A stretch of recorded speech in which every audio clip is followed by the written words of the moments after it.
The dawn came to Phoenix like a judgment. Cole Bennett stood in his garage at 6:47 in the morning, gripping a wrench so hard that his knuckles had gone white. The rumble started low, distant thunder rolling across the Arizona desert. Then it grew into something that made the windows shake and set off car alarms 3 blocks away. One motorcycle, then 5, then 20, then so many he stopped counting. 95 Harley Davidsons to be exact. 95 members of the Hells Angels Motorcycle Club, all converging on his failing garage like a leather-clad army answering a call to war. Cole had faced danger before. Afghanistan, firefights in Kandahar province, IEDs that turned vehicles into coffins and left survivors wondering why they'd been spared. But this was different. This wasn't enemy combatants. This was a brotherhood he'd challenged, a father he'd contradicted, a disabled girl he'd touched without explicit permission. The bikes circled his shop like wolves surrounding wounded prey. Chrome glinted in the early morning sun. Leather vests bore patches that told stories of loyalty and violence, and bonds that couldn't be broken. Leading them all was a man Cole had met 14 hours earlier, a man known only as Hawk. 6'3" of controlled fury, salt and pepper beard framing a face that revealed nothing behind dark aviator sunglasses. He dismounted his custom Harley with the deliberate movements of someone who'd made this walk before, someone who knew exactly what he was capable of. Cole watched through the cracked window as Hawk approached. The sea of bikers parted for their vice president. 94 men waiting to see what their brother would decide, waiting to see if the mechanic who gambled everything had delivered a miracle or signed his own death warrant. How did I get here? Cole thought, his heart hammering against his ribs. How did a broke mechanic with a bum leg and a dying business end up standing between 95 Hells Angels? And whatever judgment they came to deliver, the answer lay in a single moment of truth 14 hours earlier. A moment when he'd seen something everyone else had missed. A moment when he'd chosen compassion over fear. A moment when he'd bet everything on his ability to see what others couldn't. To understand what happened, you have to understand Cole Bennett.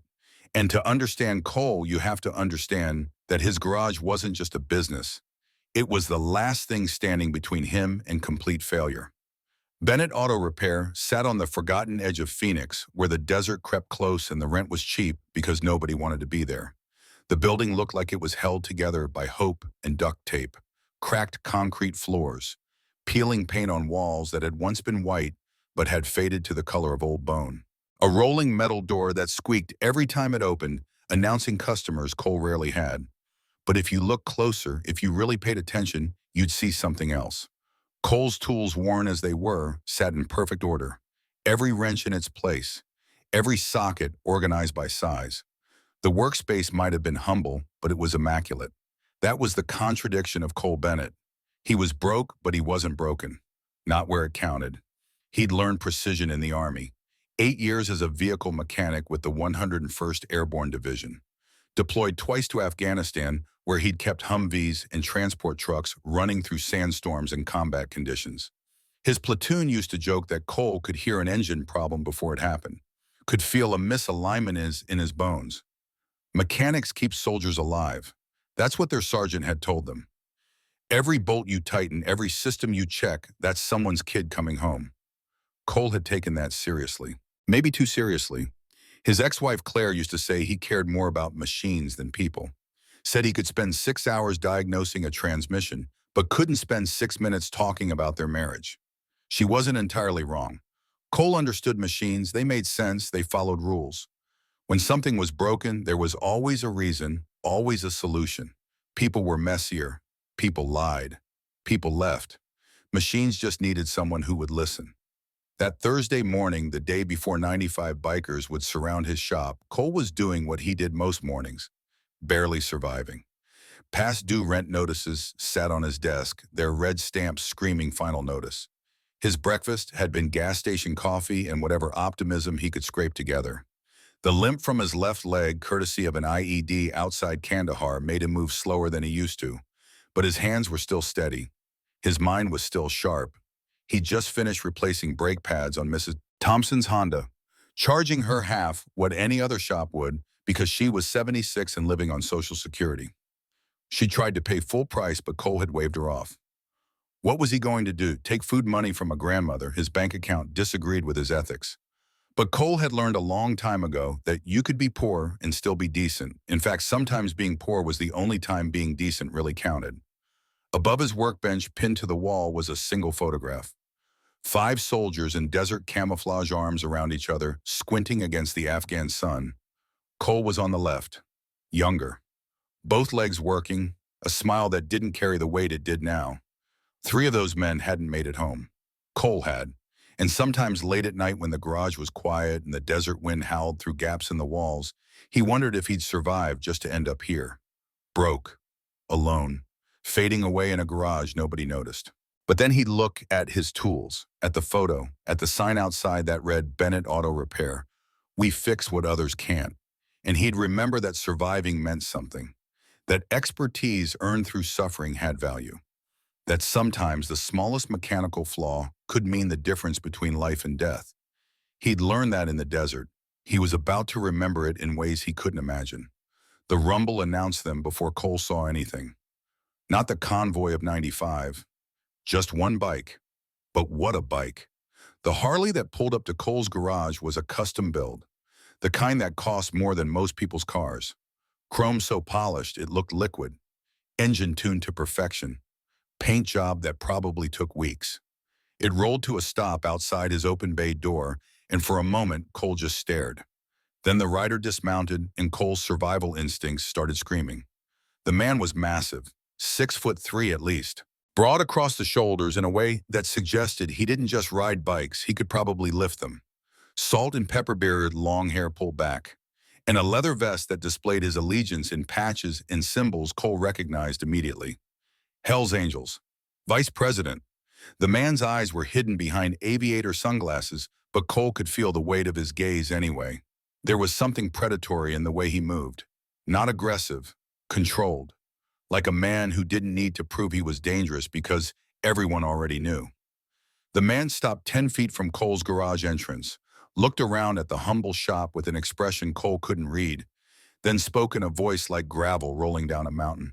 You, Cole Bennett, heard you're the best transmission guy in Phoenix. It wasn't really a question.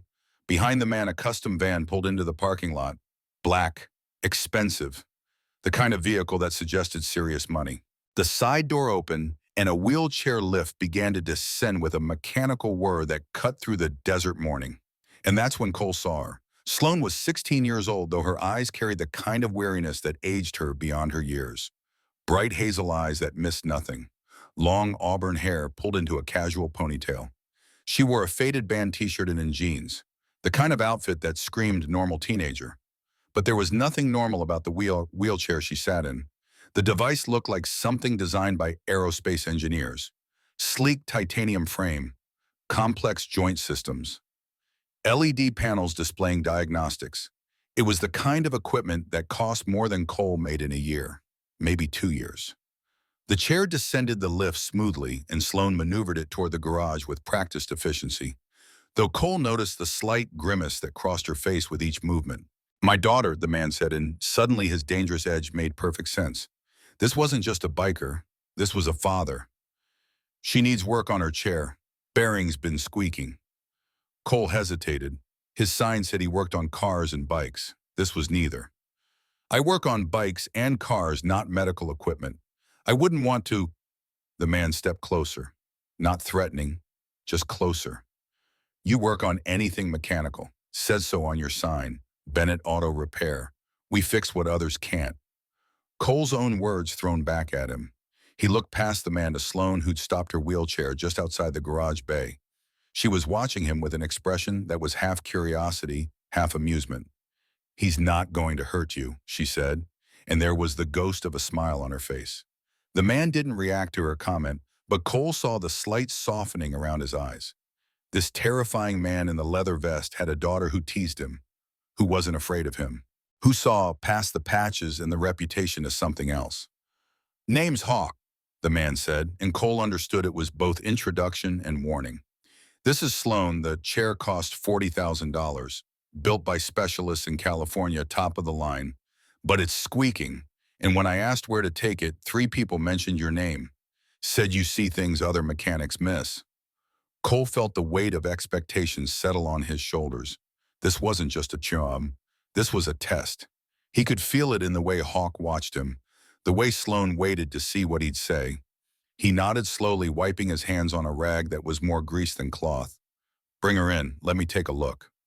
Sloan rolled forward, navigating the slight lip at the garage entrance with a jarring bump that made her wince. Just a small reaction quickly hidden. But Cole saw it. He saw everything. Hawk followed his daughter inside his presence, filling the small space. Up close, Cole could see the details of his vest, the patches that told stories of chapters and rides and brotherhood, the silver rings on his fingers, the tattoos creeping up his neck. This was a man who'd lived a life Cole could barely imagine. And right now, that man was trusting him with his daughter. Sloan positioned her chair near Cole's workbench in the good light where he usually diagnosed problems. She looked around the garage with genuine interest, her eyes lingering on the organized tools, the old military photo, the humble but clean workspace. Nice shop, she said, and she sounded like she meant it. Cole knelt beside her wheelchair, his bad leg protesting the movement. But his attention was already focused on the equipment. And that's when his world shifted. Because what he saw in those first 30 seconds of observation would change everything. Cole's eyes moved over the wheelchair with the systematic precision he'd learned in the Army. Weight distribution first, joint articulation second, stress points third.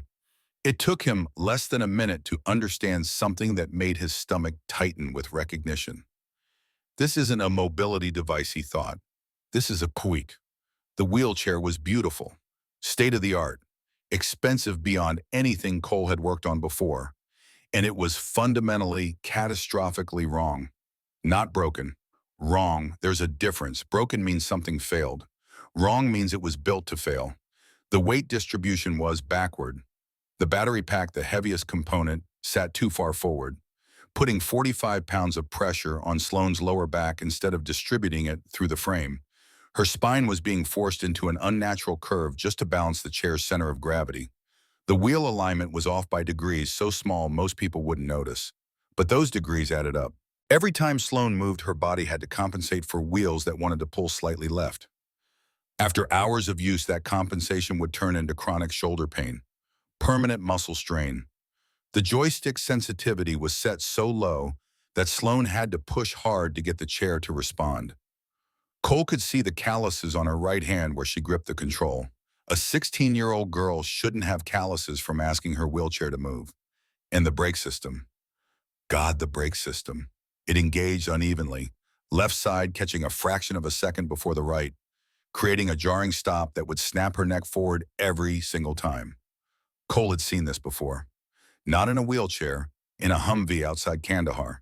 The suspension had been installed wrong. Microscopic misalignment that everyone else had signed off on. Cole had caught it during a routine check. Insisted they fix it despite the sergeant saying it was fine. 3 days later, that Humvee hit an IED. The proper suspension absorbed enough of the blast that all 4 soldiers walked away with their lives.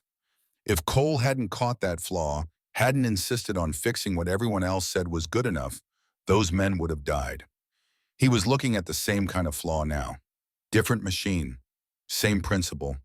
This wheelchair was torturing Sloane in slow motion. Every single day. How long you been using this chair? Cole asked, his voice quiet. Sloane tilted her head, surprised by the question. Most people asked about the accident, about what happened to her, about whether she'd ever walk again. Nobody asked about the chair. 2 years, she said, since the accident. It hurt. Sloane went very still. When she spoke, her voice was smaller than before. Yeah, my shoulders, my back. But they said it's the best money can buy. Top engineers, custom built. So I figured it's just me, my body adjusting. Cole looked up at her then, and something in his chest cracked. She'd been in pain for 2 years, and she thought it was her fault. Thought her body was failing to adjust to equipment that was supposed to help her. She'd been suffering, and she blamed herself because everyone told her the chair was perfect. Money doesn't always mean right, Cole said softly. Behind him, Hawk's voice cut through the garage like a blade. Something you want to say, mechanic. There was warning in those words. Danger. Cole could feel the temperature in the room drop.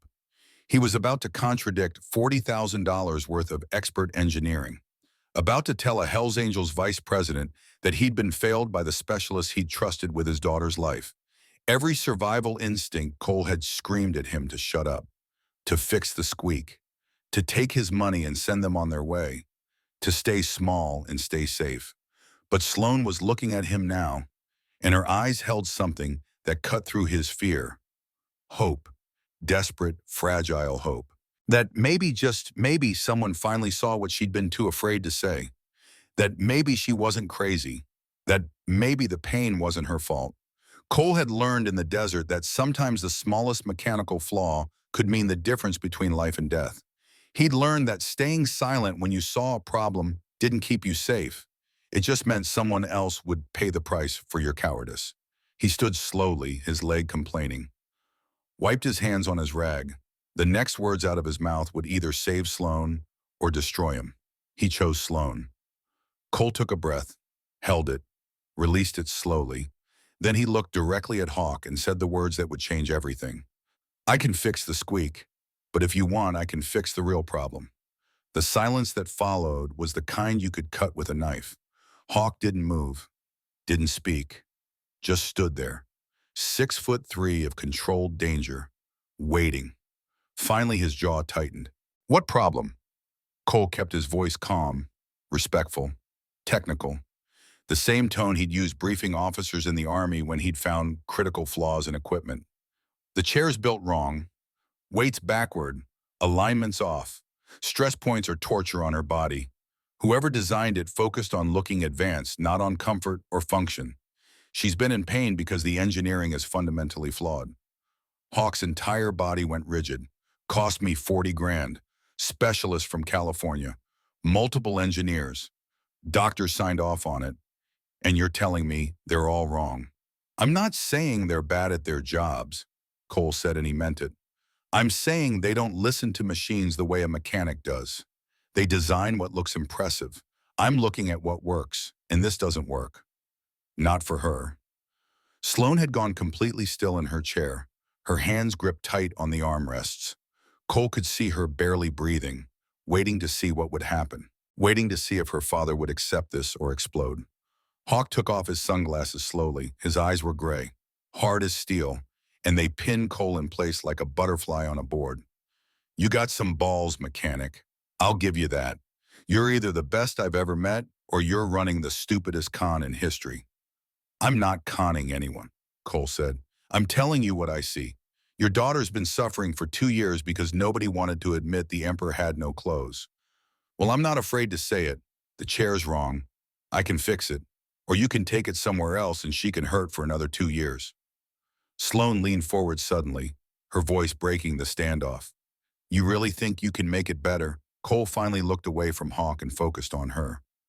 Just her. I know I can. The garage went silent again. Hawk studied Cole with the intensity of a man who'd spent his life reading people for lies, for weakness, for angles. Cole met his gaze and didn't flinch. He had nothing to hide. He was right. And somewhere in his bones, in his blood, in every instinct, honed by 8 years of keeping soldiers alive in a war zone, he knew it. Finally, after what felt like an eternity, Hawk spoke. 24 hours. You rebuild that chair. You make it right. And if you're playing me, if you hurt my daughter, you'll answer to me and 94 of my brothers. He turned toward the door, gestured to Sloan. Leave the chair. We'll pick you up. Sloan unbuckled herself from the wheelchair. Cole moved quickly to help her transfer to a standard wheelchair Hawk pulled from the van. She was light, fragile in his arms for just a moment, and he could feel how much pain she'd been hiding. As Hawk wheeled her toward the van, Sloan looked back over her shoulder at Cole. Her eyes were wet, but she was smiling. Thank you, she whispered quiet enough that maybe only Cole heard. Thank you for seeing me. Then they were gone. The Harley rumbled to life. The van followed, and Cole stood alone in his garage looking at a $40,000 wheelchair he'd just promised to rebuild in 24 hours, knowing that if he was wrong, 95 Hells Angels would be coming for him at dawn. The garage door rolled shut with a metallic screech that echoed through the empty space. Cole stood alone now, the weight of his promise settling over him like a lead blanket. 24 hours. He had 24 hours to do what California specialists with advanced degrees and unlimited budgets had failed to do. The wheelchair sat on his workbench under the harsh fluorescent light, looking both impossibly complex and strangely simple at the same time. Cole rolled up his sleeves, pulled his toolbox close, and did what he always did when faced with a challenge that seemed too big. He broke it down into pieces. Assess, diagnose, rebuild. His military training kicked in like muscle memory. In Afghanistan, he'd worked on vehicles that had been pushed beyond their limits, machines that had to function perfectly or people died. This wasn't so different. This wheelchair had to function perfectly or Sloan would continue suffering, and Cole would face consequences he didn't want to think about. He started with complete disassembly. Every bolt, every joint, every electronic connection. He laid the components out on his workbench in systematic order, the way a surgeon might arrange instruments before a complex operation. Frame sections here, wheel assemblies there, control systems and wiring in their own designated space. The battery pack heavy and off balance when he set it on the scale. 47 pounds positioned exactly where it would cause maximum strain on Sloan's lower back. As Cole worked his mind catalog problems faster than his hands could move, the seat cushion wasn't just uncomfortable, it was dangerous. The foam compressed unevenly, creating pressure points that would cause sores after extended use. He'd seen similar issues with poorly designed body armor in the Army. Soldiers would come back from patrol with bruising and skin damage because the weight distribution was wrong. This was the same principle, just a different application. The battery placement wasn't just off-center, it was catastrophically positioned, 47 pounds sitting forward and left, creating a constant list that Sloan's body had to compensate for every single moment she was in the chair. No wonder her shoulders hurt. She was essentially doing a permanent isometric exercise just to sit straight. The footrests made Cole actually angry. They were mounted 2 inches too far forward, which meant Sloan's knees were forced into hyperextension for hours at a time. Chronic knee pain, potential long-term joint damage. And nobody had noticed because nobody had asked her to demonstrate how she actually sat in the chair for extended periods. They'd measured her once in a clinical setting, probably while she was fresh and alert. They hadn't measured her after 6 hours of use when fatigue set in and her body started compensating in ways that would cause permanent damage. 6 o'clock came and went. The sun set over the Arizona desert, painting the sky in shades of orange and purple that Cole barely noticed. 18 hours left. He worked methodically, fighting the urge to rush. Rushing caused mistakes. Mistakes could hurt Sloan. He couldn't afford mistakes. Around 8 in the evening, while examining the seat assembly, Cole's fingers brushed against something that didn't belong. Paper, tucked deep inside the cushion where nobody would see it unless they completely disassembled the chair. He pulled it out carefully, unfolding what turned out to be a small piece of notebook paper. The edges worn soft from age and compression. The handwriting was young, feminine, careful. "Someone please help. It hurts." 4 words. 4. That was all. 4 words that Sloan had written and hidden where nobody would find them because she'd been told by experts that the chair was perfect.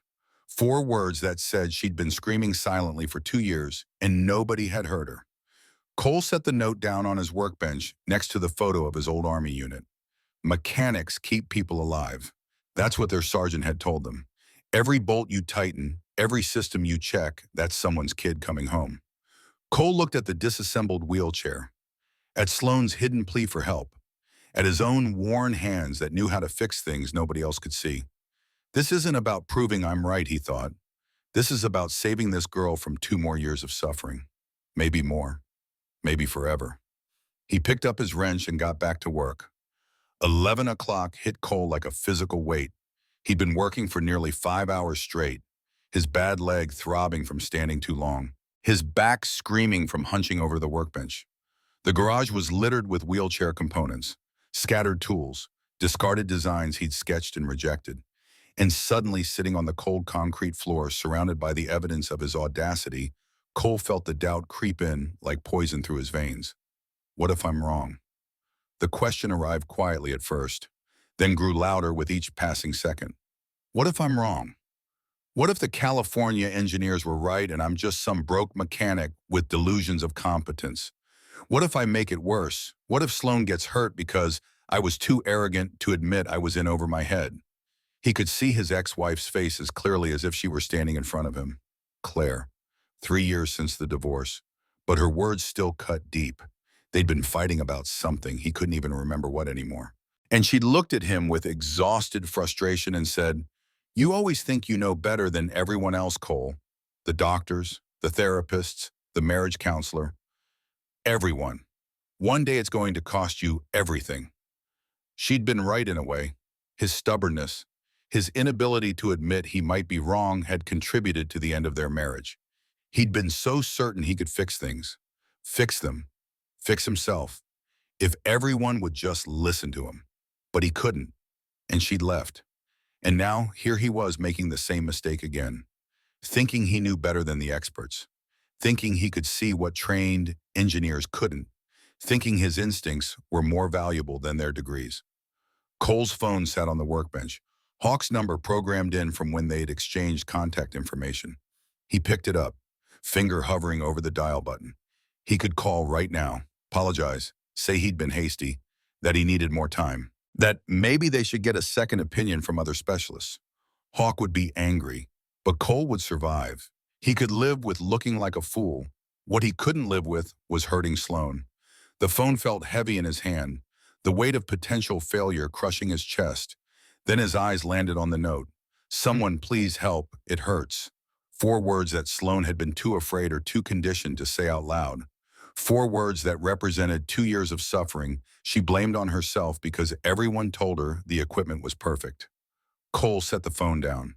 He looked at the wheelchair frame, really looked at it, and something shifted in his perspective. He stopped seeing it as a medical device built by experts he was challenging. He started seeing it as a prison someone had built without meaning to. A cage constructed from good intentions and expensive materials and absolute certainty that they knew what was best. But they hadn't asked Sloan what she needed. They'd told her, and she'd suffered in silence because she thought the problem was her, not them. Cole had been wrong before. God knew he'd been wrong plenty of times. His marriage, his business decisions, his belief that he could make a life work outside the military structure that had given him purpose. But this he knew. Not because he had degrees or credentials or expensive equipment, because he'd spent 8 years keeping soldiers alive by seeing the things other people missed. Because he understood that machines were built by humans and humans made mistakes. Because he'd learned in the most brutal classroom imaginable that sometimes the smallest flaw could mean the difference between life and death. "I've been wrong before," Cole said out loud to the empty garage, his voice rough with exhaustion and conviction. "But I'm not wrong about this." The clock on the wall showed midnight, 6.5 hours left. Cole stood up, his leg complaining, his back protesting, his hands steady as stone. He had work to do. 1 in the morning arrived with the kind of clarity that comes from pushing past exhaustion into a second wind. Cole had his plan now, not just modifications, complete reconstruction. He'd spent the last hours sketching designs, calculating weight distributions, measuring tolerances. Now it was time to build. The first modification was weight redistribution, and it was radical. The titanium plating that made up the lower frame looked impressive, but it was 12 pounds of unnecessary metal. Beautiful, expensive, completely wrong for what Sloan needed. Cole carefully cut away the excess, his angle grinder throwing sparks across the garage floor like small fireworks. In its place, he used carbon fiber panels he'd salvaged from a motorcycle fairing months ago, a crashed sport bike, totaled by insurance. But the carbon fiber was still good, strong, light, perfect. He worked slowly, precisely, bonding the carbon fiber to the frame with epoxy that would cure stronger than the original welds. Lighter means less strain. The van door opened with a hydraulic hiss, and Sloan appeared in the entrance. She was wearing the same band t-shirt from yesterday, her auburn hair pulled back in a ponytail, but her face carried an expression Cole had seen before in the Army, the look of someone who'd learned not to hope too much because hope hurt when it died. Cautious, guarded, desperately wanting to believe but terrified of disappointment. Hawk moved to help her, and for a moment the dangerous biker disappeared completely. This was just a father helping his daughter. his movements gentle and practiced from 2 years of routine. He lifted her carefully from the standard wheelchair they'd brought, and Cole noticed how light she was, how fragile, how much faith she was putting in a mechanic she barely knew. Sloan settled into the rebuilt wheelchair, and Cole held his breath. This was the moment. Either everything he'd promised would be true, or he'd just destroyed a 16-year-old girl's hope along with his own future. Sloane's eyes widened immediately. Her hands gripped the armrests, feeling their new position. Her feet settled onto the footrests that were now properly positioned. Her back straightened naturally instead of being forced into a curve. "It's lighter," she said, and her voice was filled with wonder. "It's so much lighter." She reached for the joystick, touched it with just her fingertips, barely any pressure at all. The wheelchair responded instantly, rolling forward smoothly. No lag, no strain, no having to push hard just to make the thing move. Sloane's face transformed, the guarded expression cracked, and underneath was pure, unbridled joy. She moved forward, testing the chair's response, then turned, then moved again. The 95 bikers watched in absolute silence as Sloane navigated the parking lot, and with each movement she grew more confident. The chair responded to her like it was an extension of her body instead of a prison she was trapped in. She rolled over a crack in the pavement, the kind that used to jar her spine, and the shock absorbers absorbed the impact so smoothly she barely felt it. Her posture naturally straightened because the weight distribution let her spine rest in its proper curve. Tears started forming in her eyes, but she was smiling, actually smiling in a way that suggested she'd forgotten what it felt like to move without pain. She did a full circle around the parking lot, then another, faster now, more confident, her movements fluid and natural.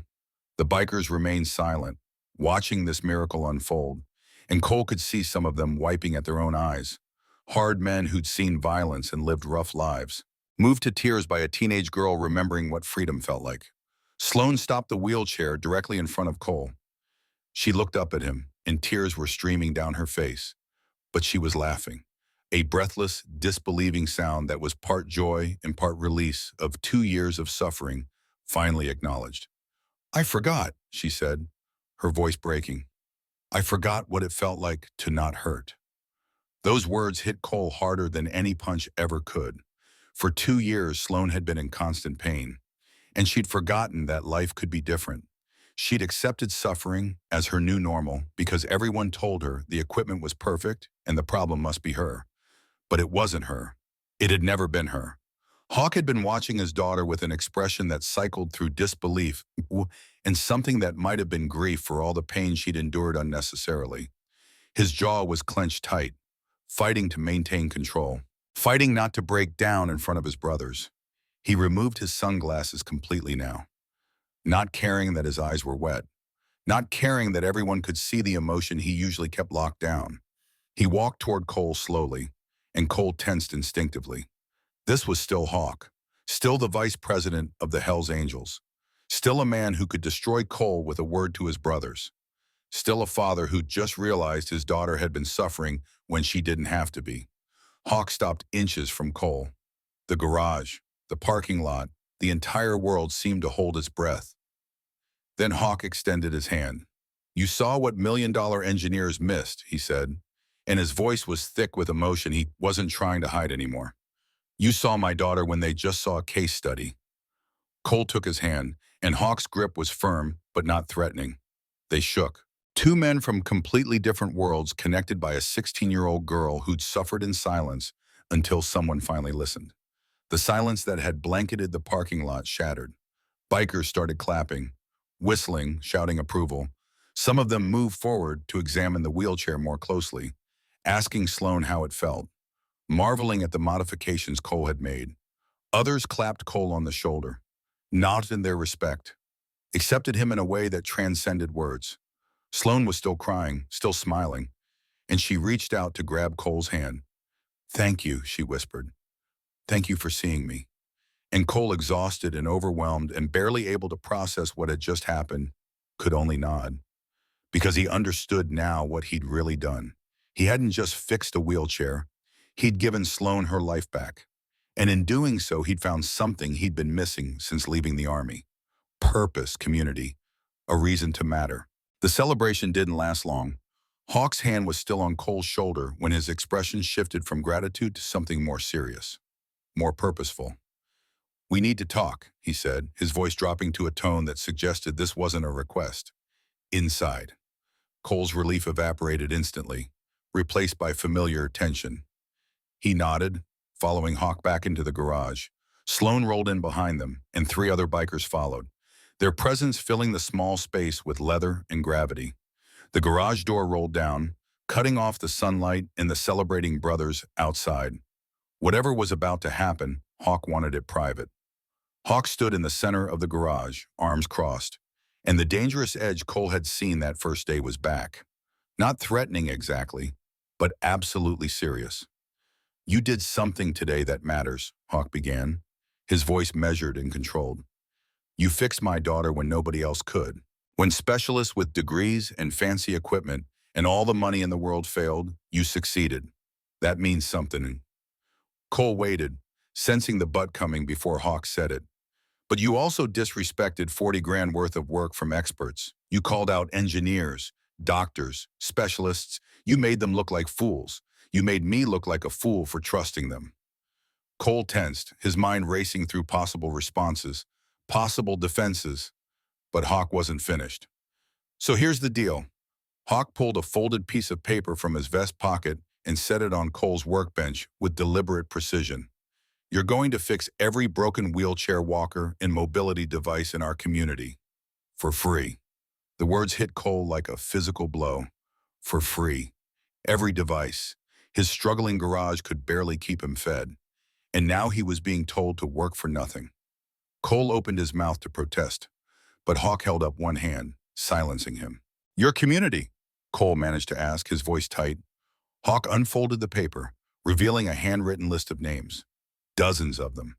"There's 127 disabled veterans in Phoenix and the surrounding areas," Hawk said, and something in his voice softened slightly. "Brothers who served their country, got hurt, and came home to a system that doesn't give a damn about them. The VA gives them garbage equipment, cheapest bids, lowest quality. The system fails them every single day." He tapped the list with one thick finger. "These men and women sacrificed everything. Lost limbs, lost mobility, lost their futures. And their government thanks them with equipment that barely works and doctors who don't have time to listen." Hawk looked directly at Cole, and those gray eyes held something Cole recognized from his own mirror. Anger at injustice. Frustration at a system that failed the people it was supposed to protect. "You fixed Sloan, now you fix them." Cole stared at the list, his mind reeling. 127 people. 127 custom modifications. 127 lives he was being asked to change. "I can't afford to work for free," Cole said, and he hated how weak it sounded. "My garage is barely surviving. I have rent, utilities, I need to eat." "We'll supply materials," Hawk interrupted. "Tools, parts, whatever you need. You supply the skill, you supply the time." He stepped closer, and his voice dropped to something almost gentle. "We take care of our own, and as of right now, you're one of ours." Before Cole could respond, one of the bikers who'd followed them inside stepped forward. He was older, maybe 52, with gray streaking through his beard and scars visible on his arms. "I'm Dean," he said, his voice rough with emotion. "Dean Patterson, lost both legs in Iraq, IED outside Baghdad, been in a chair 8 years. The wheels don't track straight. I compensate so much my shoulders are destroyed. Doctors say that's just how it is." Another biker moved forward, younger, maybe mid-30s, with a pronounced limp even standing still.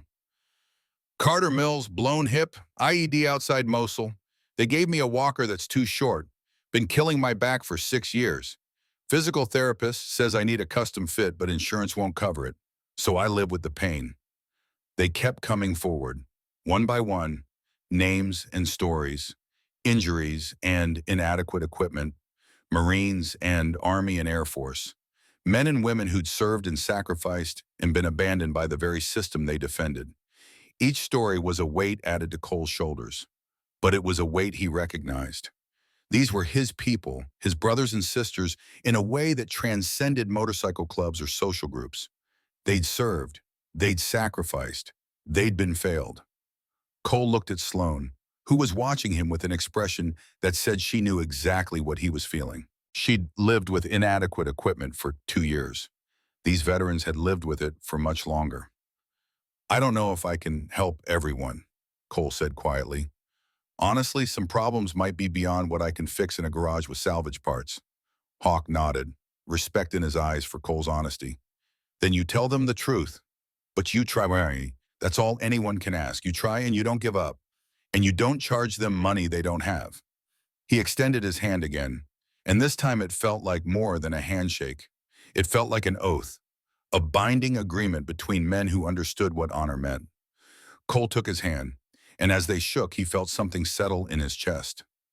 Purpose, the thing he'd been missing since leaving the army, the thing his failing garage and his divorce and his isolated life had stripped away.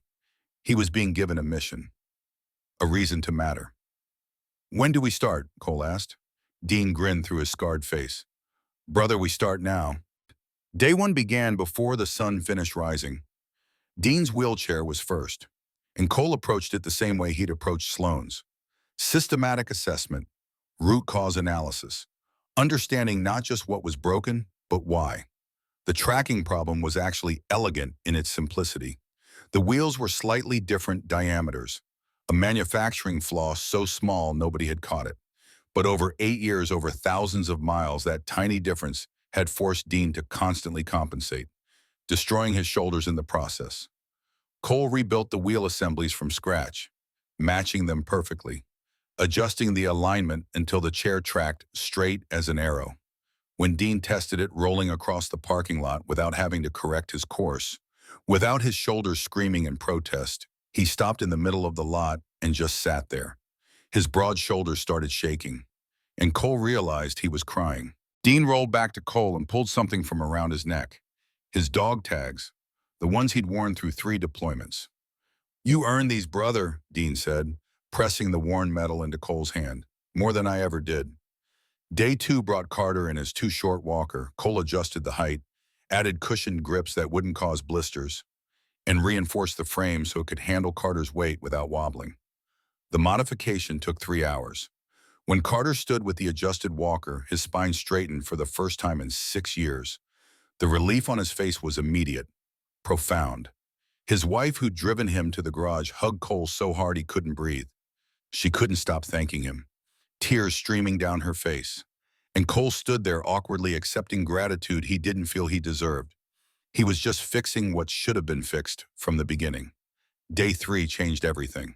The bikers arrived with trucks full of equipment, new tools still in their packaging, materials Cole had only dreamed of affording, a professional pneumatic lift, welding equipment that didn't spark and sputter. They installed better lighting, transforming the dim garage into a proper workspace. And they stayed, learning, watching how Cole diagnosed problems, taking notes on his modifications. Hawk personally installed LED light strips while Sloane organized the new materials, creating a system that made sense. The garage was becoming something more than Cole's failing business. It was becoming a community hub. A gray-haired biker named Marcus Webb approached Cole while he was working. Everyone called him Wrench, 58 years old, hands scarred from decades of mechanical work. Used to be a mechanic myself, Wrench said, his voice gravelly but warm. Before my arthritis got bad. Watching you work, it's like watching myself 30 years ago. You got the touch, brother. Cole looked up from the wheelchair he was adjusting. The touch, the ability to listen to what the machine's telling you. Most mechanics, they force solutions. You let the machine show you what it needs. Wrench gestured around the garage. This here, what you're building, it's bigger than you know. You're not just fixing equipment, you're fixing hope. A younger biker named Ryan Cross joined them. Everyone called him Blaze because of his bright red beard. 32, former IT specialist who joined the club after 2 tours in Afghanistan. I've been documenting everything, Blaze said, holding up a tablet. Every modification, every technique. We can teach this, spread it to other chapters. Cole felt something shift. This wasn't just about him anymore. This was about creating a movement, a network of people who gave a damn when the system didn't. Day 4 brought unexpected attention. A local news van pulled up, cameras and a reporter Cole didn't recognize. Someone had tipped them off, probably one of the veterans Cole had helped. Cole was immediately uncomfortable, trying to wave them away. But Sloan intervened. She positioned herself between Cole and the camera and spoke with a confidence that belied her 16 years. "This man sees what nobody else sees," she told the reporter, her voice clear and strong. "The experts see specifications and regulations. Cole sees people, he sees suffering, and he can't look away. He doesn't fix machines, he fixes lives." The interview aired that night, and by morning Cole's phone wouldn't stop ringing. Day 5 brought more veterans than Cole could handle in a single day. Not just bikers now. Word had spread through VA clinics and veteran support groups and whispered conversations in physical therapy waiting rooms. "There's a mechanic in Phoenix who can help. There's a guy who actually listens. There's someone who gives a damn." Cole started working 16-hour days, barely stopping to eat, running on coffee and purpose. But he'd never looked more alive. The exhaustion was real, but so was the satisfaction. Every modification, every grateful face, every veteran who walked or rolled out of his garage with less pain than they'd arrived with. This was what "mechanics keep soldiers alive" actually meant. The wall that had once held only Cole's old Army photo now displayed something else. Photographs. Every veteran Cole had helped. Names written below each photo. Faces smiling in ways their families probably hadn't seen in years. Dean had taken on a coordinating role, his natural leadership coming through. He scheduled appointments, prioritized cases based on urgency, made sure Cole took breaks when he forgot to. Carter managed material sourcing, his contacts from years of trying to fix his own equipment proving invaluable. He knew which suppliers gave discounts for veteran causes, which companies donated unused stock. Wrench became Cole's second pair of hands, teaching other bikers basic repair skills, while Cole handled the complex rebuilds. Blaze managed documentation and outreach, his tech skills turning the operation from chaos into organized efficiency. And Sloan. Sloan became the heart of it all. She understood what the veterans were going through because she'd been through it. She spoke their language. She gave them hope just by existing. Proof that improvement was possible, that someone cared enough to try. Day 6 was different. The bikers threw a cookout in the garage parking lot, and everyone Cole had helped showed up. Dean and Carter and Sloan and a dozen others, plus their families. The parking lot was full of motorcycles and wheelchairs and walkers and laughter. Brotherhood patches were on display everywhere. But the atmosphere wasn't intimidating. It was a family reunion. People who had found each other through shared suffering and unexpected salvation. Cole stood to the side, watching the celebration, feeling simultaneously part of it and separate from it. Hawk approached with 2 beers, handed one to Cole, and stood beside him in comfortable silence for a moment. "You know what you are now?" Hawk finally asked. Cole shook his head, taking a long drink. "Essential," Hawk said, and there was no joke in his voice, no exaggeration. "You're our brother, and brothers protect each other always." The words settled over Cole like a blanket. Essential. He'd spent 3 years feeling useless, invisible, a failure. Now he was essential. Day 7 brought a moment Cole would remember for the rest of his life. He was under a wheelchair adjusting the suspension system when he heard Sloan's voice. "Cole." Something in her tone made him roll out from under the chair immediately. And there she was, standing, not in her wheelchair.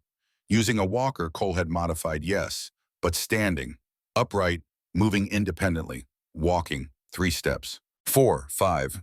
Her face was a mixture of concentration and joy and disbelief. Cole dropped his tools, unable to process what he was seeing. Sloan had been in a wheelchair for 2 years, complete mobility loss from a spinal injury, and now she was walking.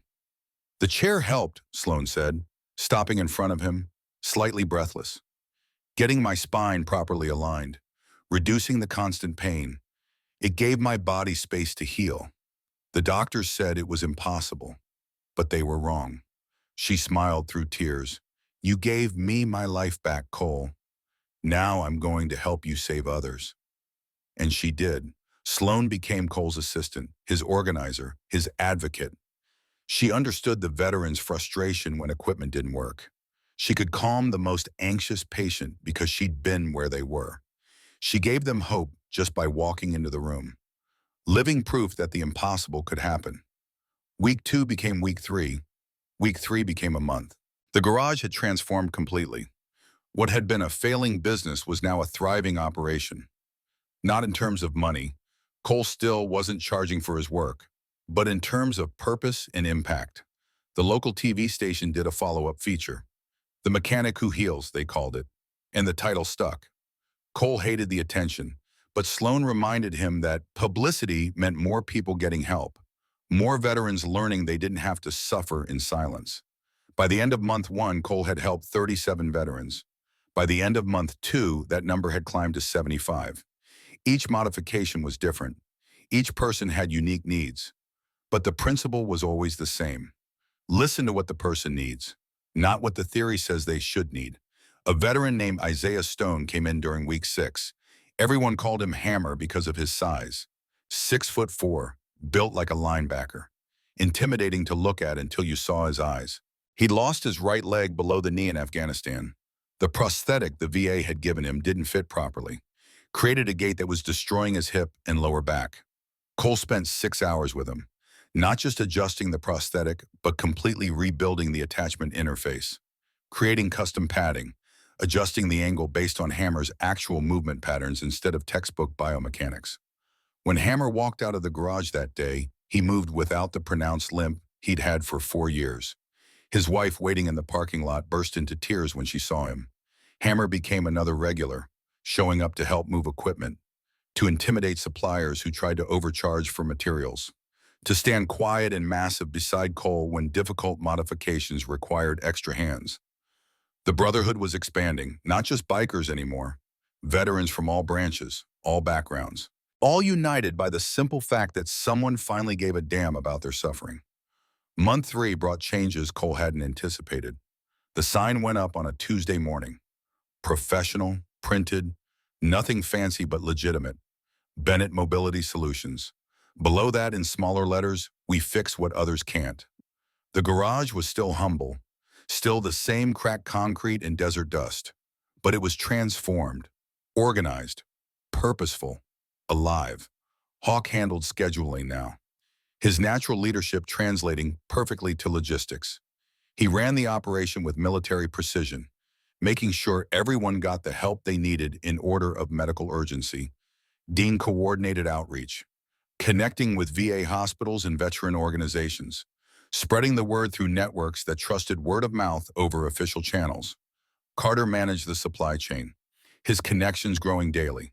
Companies started donating materials when they heard what Cole was doing. Wheelchair manufacturers sent prototypes for testing. Medical supply companies offered wholesale pricing. Wrench trained their bikers in basic repairs, creating a team that could handle simple adjustments, while Cole focused on complex rebuilds. Blaze handled everything digital: social media, scheduling software, documentation. He'd created a database of every modification Cole made, every technique, every solution, information that could be shared with other mechanics across the country. In Sloan was thriving. She walked with 4-arm crutches now, custom modified by Cole to fit her perfectly. She still used her wheelchair for long distances or when she was tired. But her mobility had improved beyond what any doctor had predicted was possible. She'd been accepted to Arizona State University's biomedical engineering program for the following fall. I want to design equipment that actually helps people, she told Cole. I want to be the engineer who listens. Hawk had softened in ways Cole never would have predicted that first day. The dangerous edge was still there when needed. But around the garage, around Sloan, around Cole, he was different. Calmer, happier. He brought coffee every morning, the good kind, from the place across town that Cole liked. They'd become genuine friends. 2 men from completely different worlds who'd found common ground in caring about people the system had abandoned. One morning while they were drinking coffee and watching Sloan organize the day's appointments, Hawk said something that stuck with Cole. For 2 years, I blamed myself for not being able to fix her. I spent $40,000 trying to buy a solution, hired the best people, used the best technology, and it didn't work. He paused, staring into his coffee cup. You showed me I was asking the wrong questions. I was asking how much does it kid and who has the best credentials. I should have been asking, does it work and does it help my daughter? The Brotherhood had expanded Cole's mission beyond Phoenix. Other Hells Angels chapters had heard about what was happening, and they were replicating the model. Bikers across Arizona, then Nevada, then California were finding mechanics they trusted and connecting them with disabled veterans who needed help. Weekly fix-it days had become standard at Bennett Mobility Solutions. Veterans would come in for adjustments, tune-ups, modifications. The bikers had learned basic repairs from Cole, and they'd help with simpler jobs while Cole handled the complex rebuilds. It was a community in the truest sense. People taking care of each other because institutions had failed them. Then Cole got a call that surprised him. A VA hospital administrator from Phoenix wanted a meeting. Cole almost declined, his distrust of bureaucracy running deep, but Sloan convinced him to take it. The administrator was surprisingly direct. Middle-aged woman with tired eyes and the look of someone who'd been fighting the system from inside. Your methods are saving the government millions in returned equipment and complaints, she told him. Veterans who work with you stop filing grievances, stop returning chairs, stop cycling through our system. We want to hire you as a consultant on equipment procurement. Cole's response was immediate. I don't want government money. I want you to listen to the people using the equipment. Actually listen, not just check boxes on forms. The administrator smiled. That's exactly why we need you. Cole took the consulting position. But on his terms, he'd review equipment specifications. He'd sit on procurement boards. But he wouldn't stop working in his garage, and he wouldn't start charging veterans for his help. The VA agreed. Some fights you win not by compromising, but by refusing to compromise on the things that matter most. By the end of month 3, Cole had helped 125 veterans. The wall of photos had expanded, taking up 2 full walls now. Names and faces, stories of suffering turned to relief, pain turned to mobility, hopelessness turned to possibility. Cole's old military photo was still there, but it didn't sit alone anymore. It was surrounded by proof that his service hadn't ended when he left the Army. It had just taken a different form. Saturday morning arrived with the golden light that made Arizona beautiful. Cole was at his workbench, working on a child's wheelchair. The boy was 8 years old, cerebral palsy, and his equipment was 4 years old and falling apart. His name was Daniel, and he sat patiently on a bench with his mother while Cole worked with the focused intensity that had become his trademark. Sloan was assisting, handing Cole tools before he asked for them. Their collaboration so practiced it looked choreographed. Hawk and Wrench watched from the side, learning, understanding that every modification Cole made could be replicated and taught and spread to help others. The work was quiet, almost sacred. This wasn't just mechanics. This was something more. Daniel's mother, Rebecca, sat nervously on another bench, her hands twisting together, her eyes never leaving her son. Sloan noticed and moved to sit beside her, understanding the fear because she'd lived it. I know you're scared, Sloan said gently, but Cole sees things others don't. He saw me when everyone else just saw a medical case. He'll see your son. The mother's eyes filled with tears. Insurance denied his new chair. They said the old one was adequate. But it's not. It hurts him. He never complains, but I can see it. And there's nothing I can do because I can't afford a new one and the system won't help. Her voice broke. I feel like I'm failing him every single day. Sloan took her hand, squeezed gently. Not anymore.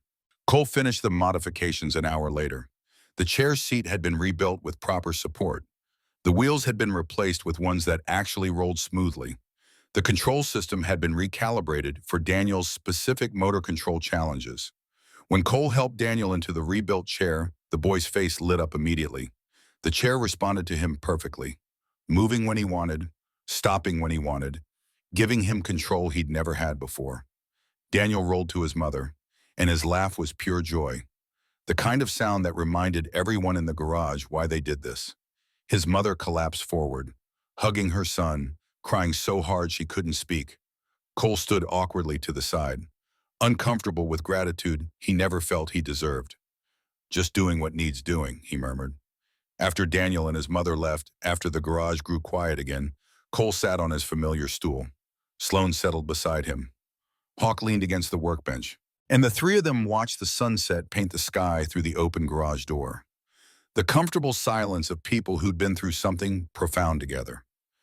"Do you ever think about that first day?" Sloan finally asked. "When you decided to tell my dad the truth?" Cole smiled slightly. "Every day. Still can't believe I didn't get killed." Hawk chuckled, a sound that 3 months ago Cole never would have believed he'd hear. "You know why you didn't?" he asked. Waited until Cole looked at him. "Because you saw my daughter as a person, not a problem. You saw her pain, and you couldn't look away. That's not mechanical skill. That's character." Cole shook his head. "I was just trying to fix what was broken." Sloan reached over and touched her chest, right over her heart. "You did. But it wasn't the wheelchair that was most broken. It was in here you fixed my hope." Cole looked around his garage, really looked at it. The walls of photos showing 125 lives changed. The tools organized on benches ready for the next person who needed help. The brothers working together in the background, cleaning up from the day's work preparing for tomorrow. This place that had been his failure was now his purpose. 3 months ago, Cole had been a broke mechanic facing eviction. Alone on. Forgotten. Convinced his best days were behind him. Now he was essential. Now he had family. Now he had brothers and sisters who depended on him, who trusted him, who believed in him. The system had failed them all, but they'd found each other anyway, built something better than what the institutions provided, created a community based on the simple principle that people who've suffered should help others who suffer, that those with skills should use them, that sometimes ordinary people have to step up when the system won't. Cole had learned in the desert that mechanics keep soldiers alive. Every bolt tightened, every system checked, every problem solved. He'd learned that lesson again here, in his humble garage, with equipment he'd salvaged, in skills he'd honed, in determination he'd found in the eyes of a 16-year-old girl who'd suffered in silence too long. The phone rang, Dean's number. "Got 3 more coming tomorrow," he said. 2 wheelchairs and a prosthetic. "Can you handle it?" Cole looked at Sloan, who nodded, at Hawk, who raised his coffee cup in salute, at the wall of faces, at the garage that had become so much more than a business. "Yeah," Cole said, "we can handle it." Because that's what they did now. That's who they were. A family built from broken pieces, a community forged in the fire of shared suffering and unexpected grace. And somewhere in the transformation from failure to purpose, Cole Bennett had found something he'd lost when he left the Army. He'd found his mission, his reason, his tribe.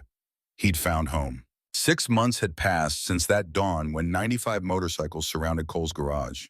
6 months since Sloan had rolled across the parking lot, tears streaming down her face, rediscovering what it felt like to move without pain. 6 months since Cole Bennett had been given a mission that saved him from himself. The numbers told part of the story. 203 veterans helped, wheelchairs rebuilt, walkers adjusted, prosthetics refitted, mobility devices that had been prisons transformed into tools of freedom. But numbers couldn't capture what had really changed. Saturday morning arrived the way Arizona mornings do. All golden light and possibility. The kind of dawn that makes you believe anything can be fixed if you care enough to try. Cole was already at his workbench when the sun came up.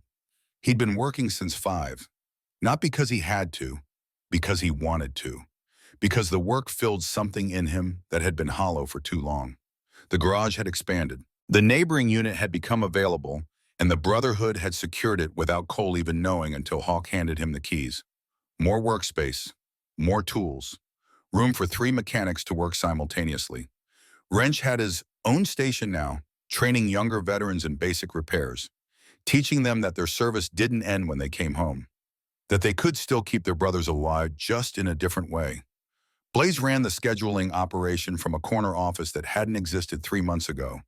Banks of monitors displaying appointments, supply chains, satellite locations in other cities where Cole's methods were being replicated. And Sloan was everywhere and nowhere, walking through the space on her forearm, crutches with the confidence of someone who'd conquered mountains, checking on patients, organizing materials, planning her first semester at ASU while still putting in 30 hours a week at the garage. The wall of photographs had become walls. Plural. 4 walls now, 203 faces smiling back at anyone who walked through the door. Proof that one person with skill and heart could change everything. But Cole wasn't thinking about numbers this morning. He was thinking about the 8-year-old boy sitting patiently on the bench. Daniel. Cerebral palsy. 4-year-old wheelchair that had become a torture device through years of growth and changing needs. Daniel's mother, Rebecca, sat beside her son, hands clasped so tight her knuckles had gone white. She'd been there since the garage opened at 6. Hadn't said much. Just watched Cole work with the desperate hope of someone who'd learned not to expect miracles, but couldn't stop praying for them anyway. Cole understood that look. He'd seen it in the mirror for 3 years after his discharge. The look of someone waiting for permission to hope again. He finished the last adjustment on Daniel's wheelchair, testing the joystick sensitivity for the 7th time, making sure it responded perfectly to Daniel's specific motor control patterns. "All right, buddy," Cole said, straightening up with a grunt. His bad leg always protested after hours of kneeling. "Let's see how this feels." Sloan helped Daniel transfer into the rebuilt chair. The boy's movements were uncoordinated but determined. He settled into the seat and his eyes widened immediately. "Soft," Daniel said. The word came out slurred but clear enough. "It's so soft." The rebuilt seat cushion was nothing like the hard foam the VA had provided. Memory foam layered with medical-grade gel, conforming to Daniel's body, distributing pressure evenly. No more sores, no more aching after an hour of use. Daniel's hand moved to the joystick, barely touched it, and the chair responded instantly. Smooth, controlled. No more fighting the equipment, just to move.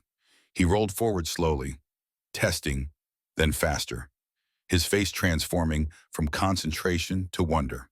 Mom, look, it listens to me." Rebecca stood up, one hand pressed to her mouth, tears already streaming down her face. Daniel circled the garage. His movements were uncoordinated, yes. The cerebral palsy couldn't be fixed. But the chair responded to him instead of fighting him, worked with his abilities instead of highlighting his limitations. He rolled to his mother and looked up with a smile that could break and mend hearts simultaneously. "Can we go to the park? Now I want to show my friends." Rebecca collapsed to her knees, hugging her son, sobbing into his shoulder. 8 years of watching him struggle, 8 years of fighting insurance companies and bureaucrats in a system that treated her son like a line item on a budget. And now, finally, someone had seen him, really seen him. Cole stood awkwardly to the side, uncomfortable with gratitude that felt too big for his garage, too big for him. Hawk appeared at his shoulder, watching the scene with the expression of a man who understood, who'd been exactly where Rebecca was 6 months ago. "Never gets old, does it?" Hawk said quietly. "Watching someone remember what hope feels like." Cole shook his head. "No, it doesn't."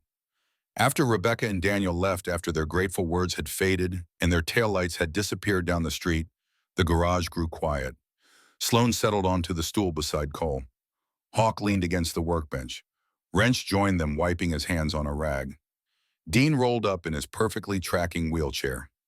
Carter stood nearby, his properly fitted walker, forgotten because he didn't need it to stay upright anymore. The core group, the family that had formed in the crucible of shared mission. 6 months, Sloan said, staring at the walls of photos. 203 people. That's more than some nonprofits help in a year. "It's not enough," Cole said. "Not with sadness, with determination. There are thousands out there still suffering, still being failed by the system." "Can't help everyone," Wrench said, his gravelly voice carrying hard-won wisdom. "But we can help the ones in front of us, and teach others to do the same." Dean nodded. "We've got 12 other locations now. Phoenix, Tucson, Vegas, San Diego, all using your methods. All staffed by mechanics who give a damn. 16 chapters committed to the mission," Hawk added, That's 16 different cities where veterans can get real help instead of bureaucratic runaround. Blaze appeared from his office, tablet in hand, always connected to the network he'd built. Speaking of which, CBS wants to do a national piece. 60 Minutes. They want to feature the operation. Show how community can succeed where government fails. Cole immediately tensed. I don't do interviews. This isn't about you, Sloan said gently. It's about them. She gestured to the wall of faces, about showing the country that there's a different way, that we don't have to accept institutional failure as inevitable. Cole looked at the photos, 203 people, each one a story, each one a life changed because someone decided to give a damn. All right, he said finally, but only if Dean and Sloan do most of the talking. This is bigger than me. It should sound like it. The interview aired on a Sunday night 3 weeks later. Cole watched it from his small house, the place the Brotherhood had helped him buy. Still modest, still him, but home. The segment opened with footage of the garage.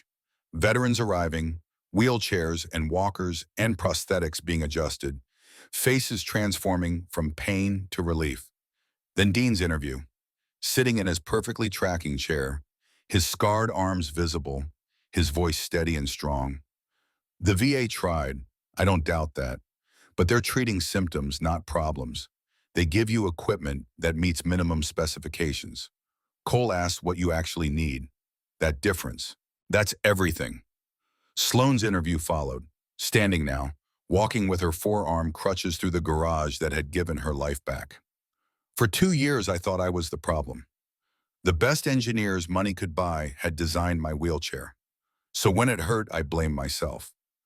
Cole taught me that expensive doesn't mean right, that credentials don't guarantee understanding, that sometimes you need someone who listens instead of someone who talks. Then Cole, uncomfortable on camera, but honest.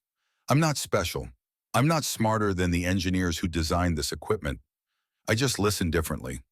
In the Army, they taught me that mechanics keep soldiers alive. Every bolt matters. Every adjustment matters. That's still true. These veterans served, they sacrificed, and now they're being failed by the system they defended. Someone has to fix that. Turns out I can. So I do. The segment closed with footage of Daniel, the 8-year-old with cerebral palsy, rolling through a park with his friends, laughing, playing, using equipment that worked with him instead of against him. The narrator's voice over the images. In a nation where bureaucracy often wins and people often lose, there's a garage in Phoenix where mechanics still keep soldiers alive. One adjustment at a time, one veteran at a time, one person who refused to accept that institutional failure was inevitable. Cole's phone exploded with calls and messages. By Monday morning, there were 17 veterans waiting in the parking lot when he arrived at 6. People who'd driven from New Mexico and Utah and California, who'd seen the segment and decided to take a chance, to hope one more time that maybe, just maybe, someone could help. The operation scaled up again. More mechanics trained. More locations opened. The Brotherhood expanded the mission with the same precision they brought to everything. Systematic, organized, relentless. Hawk coordinated it all. His leadership skills, finding new purpose. He was still vice president of the Hells Angels, still wore the patches, still commanded respect and sometimes fear. But now he was also the chief operating officer of a nationwide network of mechanics who fixed what the government couldn't, who cared when institutions didn't, who remembered that behind every specification sheet was a person in pain. By month 9, the number had climbed to 347 veterans helped. By month 10, it was 492. The VA called again, this time with a different request. We want to change our procurement protocols, the administrator said, the same tired-eyed woman who'd hired Cole as a consultant. Require end-user testing before we approve equipment. Mandate that veterans get input during the design phase. Actually listen to the people using this stuff. Will it happen? Cole asked. He'd learned to be skeptical of bureaucratic promises. I think so. You've proven the current system doesn't work. You've shown there's a better way, and you've made it impossible for us to ignore the problem anymore. Cole thought about that, about 203 faces becoming 492, about mechanics in 16 cities doing the same work, about a movement that had started with one 16-year-old girl suffering in silence. Good, he said. That's good. The one-year anniversary arrived on a Thursday, exactly 365 days since Sloan had appeared in her $40,000 torture device, since Cole had gambled everything on being right, since 95 bikers had surrounded his garage at dawn. The Brotherhood organized a ceremony, not a celebration exactly, a remembering, an honoring, a chance to mark what had been built from broken pieces. They held it in a park, the same park where Daniel now played with his friends, where Sloan had learned to walk again using Cole's modified crutches, where dozens of the veterans Cole had helped came to practice their new mobility, to remember what freedom felt like. 500 people showed up, veterans, families, bikers, mechanics from the satellite locations, VA administrators who'd fought to change the system from inside, news media documenting this impossible thing that had grown from one mechanic's refusal to stay silent. A stage had been set up, not fancy, simple, like everything about this movement. Hawk stood at the podium, his leather vest displayed proudly, his gray eyes scanning the crowd with the assessment of a man who'd learned to read people for survival. 1 year ago, he began, "My daughter was suffering. For 2 years, she'd been in pain, and I couldn't fix it. I'd spent $40,000, hired the best specialists, used the best technology, and it didn't work." He paused, emotion roughening his voice. Then a mechanic with a bum leg looked at her wheelchair for 30 seconds and saw what million-dollar engineers had missed. He saw my daughter. Not a case study, not a specification sheet. My daughter. Hawk's hand swept across the crowd. Today, 516 veterans have been helped by Cole's methods. 16 cities now run operations based on what he built. The VA has changed its procurement protocols. And my daughter is going to college to become the engineer who listens instead of the one who talks. Applause rippled through the crowd. Not polite, genuine. But this isn't about Cole. It's about all of us. About what happens when we stop accepting failure. When we stop believing the system is too big to change. When we decide that people matter more than bureaucracy. He gestured to Sloan. My daughter wants to say something. Sloan walked to the stage. No wheelchair, just her forearm crutches that had become extensions of herself. She moved with confidence that had been unimaginable a year ago. She stood at the podium. 17 now, high school graduation behind her, college starting in 2 weeks, a future that had been invisible 12 months earlier. 1 year ago, I was broken, she said. Her voice carried across the park without needing amplification. Strong, clear, determined. Not my spine, my hope. I thought the pain was my fault, that my body was defective, that I was the problem everyone was too polite to mention. She paused, letting the words settle. Cole didn't fix my wheelchair first. He fixed my belief that I deserved to suffer. He saw me when everyone else saw a disability. He listened when everyone else talked. He cared when caring wasn't profitable or convenient or easy. Sloan's hand gripped the podium. Today I stand here, literally stand, because one mechanic refused to accept that expensive meant right, that credentials guaranteed competence, that my suffering was inevitable. She looked directly at Cole, who was trying to disappear into the crowd. Uncomfortable with attention, as always. You taught me that broken things can be fixed if someone cares enough to really look. That the most important skill isn't technical knowledge. It's compassion. It's willingness to see suffering and refuse to look away. Her voice strengthened. I start biomedical engineering school in 2 weeks. I'm going to design equipment that puts users first, that listens instead of dictates, that treats people like people instead of problems to solve. Tears streamed down her face now, but her smile was radiant. And every single day, I'm going to remember the mechanic who saw me, who believed me, who fixed what everyone else said was unfixable. The crowd erupted. Standing ovation, 500 people acknowledging what had been built from one moment of courage, one decision to speak truth to power, one mechanic who couldn't look away from suffering.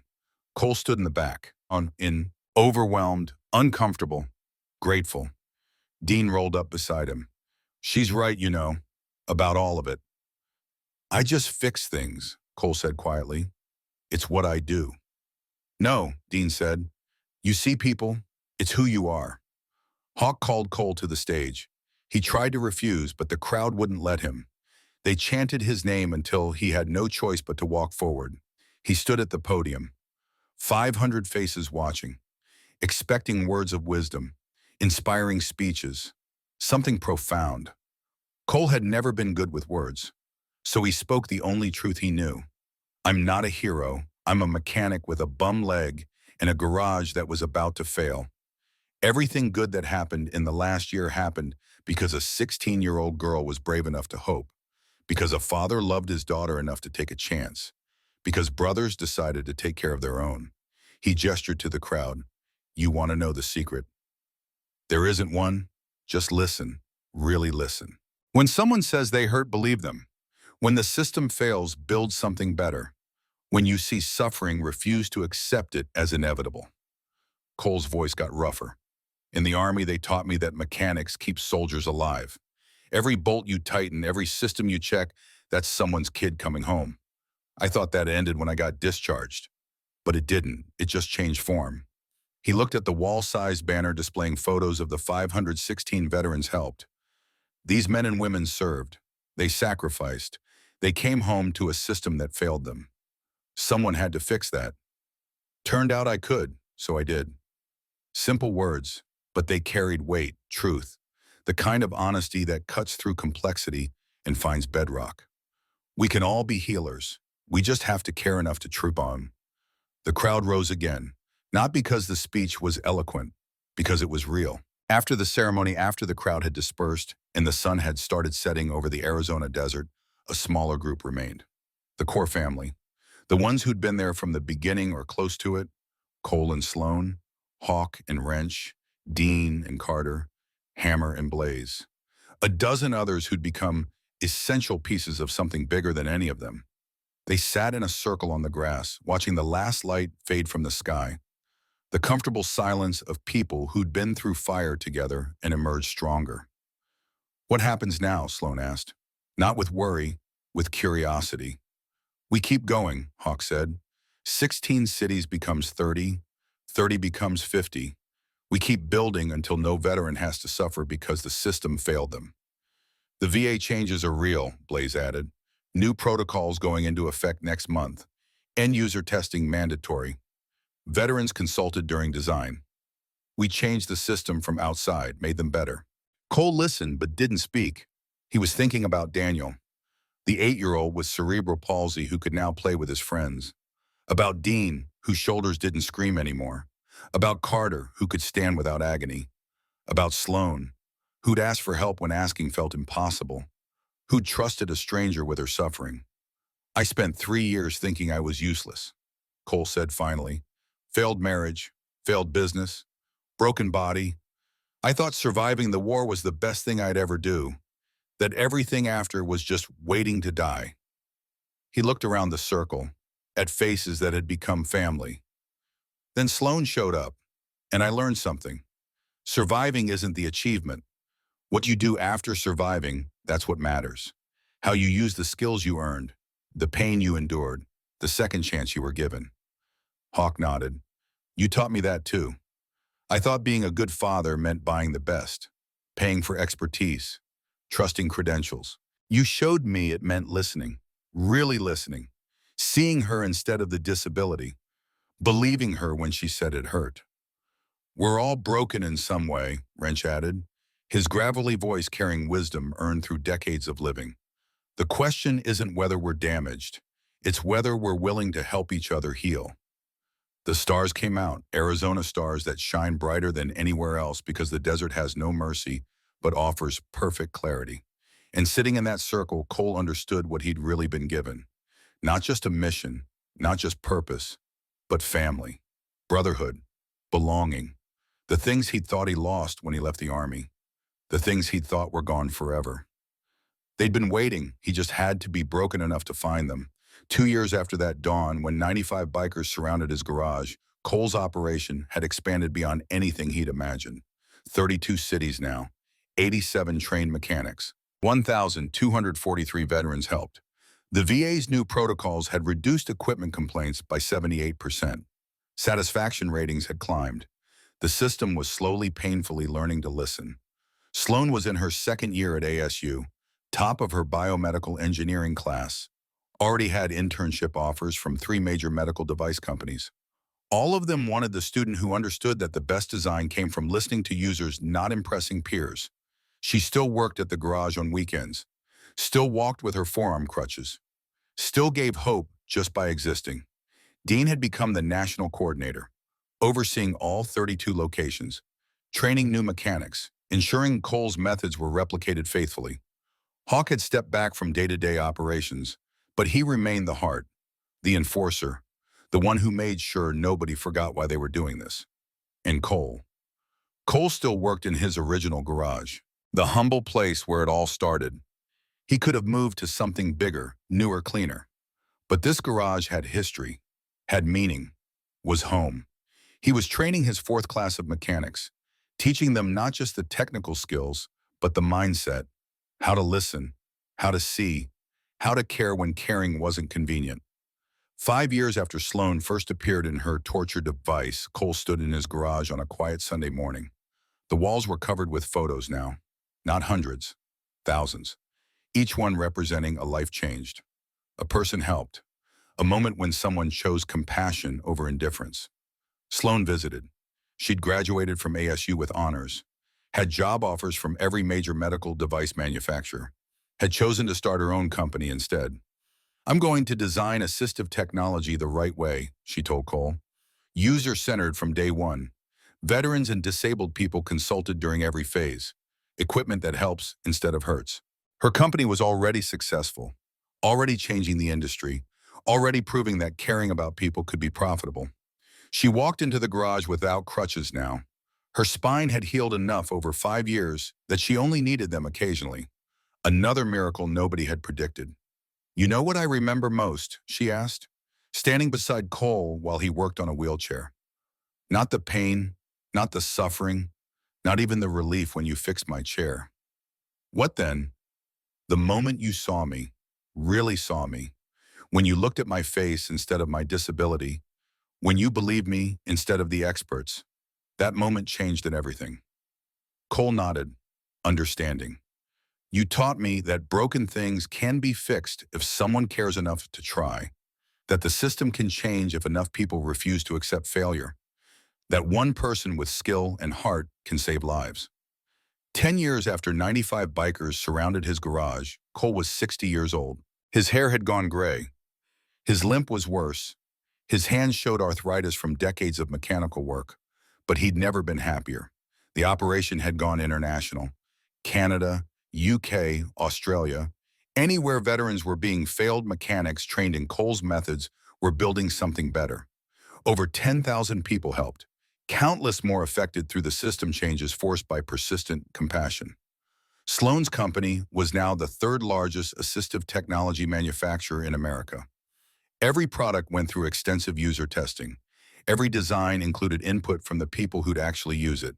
She'd become the engineer who listened, just like she'd promised. 15 years after that transformative dawn, Cole Bennett sat on his porch. His garage was still running, still helping veterans, now run by mechanics he'd trained who were training others. The cycle continuing. He'd officially retired 6 months earlier, his body finally demanding rest after decades of hard use. But he still consulted, still advised, still showed up when someone needed him. Dean visited regularly, still in his perfectly tracking wheelchair. Now 67, grandchildren who called Cole Uncle Cole, even though they shared no blood. Hawk visited too, older now, retired from the club, spending time with Sloan's children, his grandchildren, the legacy that had almost been stolen by inadequate equipment and institutional indifference. They sat on Cole's porch on a Saturday evening, 3 men who'd found each other through crisis, who'd built something that outlasted them. 17,000 people, Hawk said, reading from his phone. The network Blaze had built still tracked every person helped. 17,000 veterans given their lives back. And the VA protocols stuck, Dean added. New administration tried to roll them back. Veteran groups fought, won. User-centered design is now mandated by law. Cole listened, satisfied, not proud exactly, just content. He'd done what he set out to do, fixed what was broken, listened when others talked, cared when caring cost him everything. You know what's funny, Cole said.